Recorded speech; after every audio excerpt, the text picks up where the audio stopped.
Russian Foreign Minister Sergei Lavrov says the U.S. missile system deployment and NATO's expansion towards Russia's borders are, quote, destabilizing and short-sighted. Speaking at an annual press conference, Lavrov said that Russia won't allow the West to punish Moscow for having an independent foreign policy.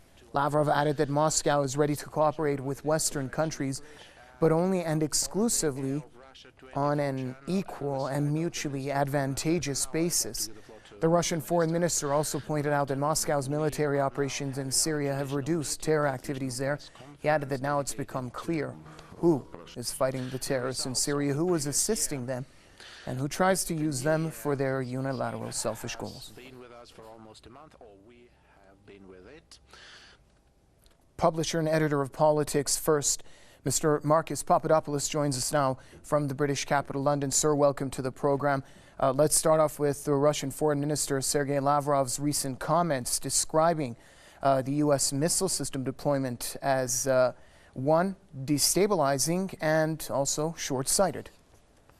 Yeah, there's no question about it. It's an extremely worrying state of affairs for current-day Europe, and also the security of the Russian Federation is at serious threatening point, because for the last 20 years, Russia basically has been threatened by the United States, by NATO. Why? Because it was about 20 years ago when America gave the green light for NATO to expand eastwards beyond Germany's borders, which of course George Bush Sr. had given a verbal promise to Mikhail Gorbachev in 1990 that wouldn't happen. So if you have a look at a modern day map of the western borders of the Russian Federation, you will see that from the Baltic all the way to the Black Sea, with the exception of Ukraine, it is littered with NATO member states. And of course, NATO is an American military-led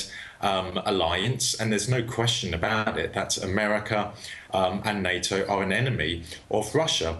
And then it was about 10 years ago, we heard the plans of the American government to install a missile defense shield in Europe, which officially was going to be aimed at Iran and North Korea. Well, many of us knew then, and we know now, that that was absolute nonsense. That was a lie. The real target was Russia. The target was Russia's strategic nuclear deterrence. So NATO being on Russia's western borders, a missile defense shield aimed at Russia's nuclear deterrence poses a very serious and credible threat to the security of the Russian Federation. Mr. Papadopoulos, Foreign Minister Sergei Lavrov also touched up on some comments regarding the situation in Syria. From one part, he was describing how effective the Russian airstrikes have been against the terrorists in Syria. With that, he says that it's shed more light on who are actually fighting the terrorists and who are supporting them. Well, definitely. On the one hand, ever since the Russian air campaign against ISIS and other Islamist terrorist groups in Syria began on the 30th of September last year, and in conjunction with the Syrian army, which is the heart and soul in the fight against terrorism in Syria, the ISIS's reign of terror in Syria is starting to crumble. The Syrian and Russian militaries are starting to destroy ISIS and other terrorist groups. Now, you don't ever hear about that in the West.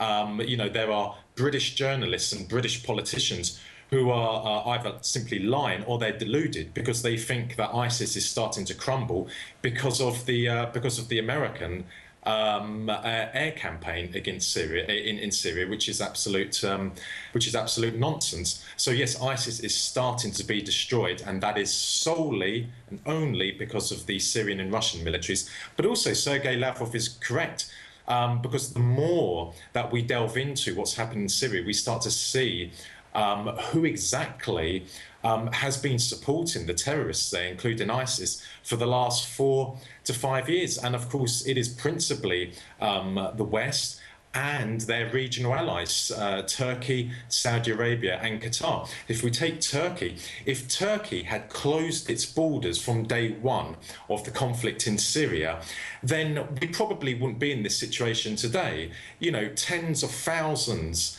of Syrian civilians would not have died. But Turkey has facilitated the arrival of jihadists and Islamists into Syria. The Turkish government has provided its territory as a training camp for ISIS and other Islamist terrorist groups.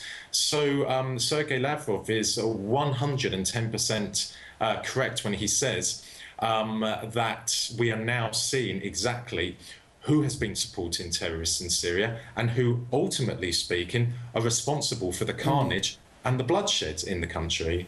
Thank you very much, sir. Marcus Papadopoulos joining us from the British capital, London.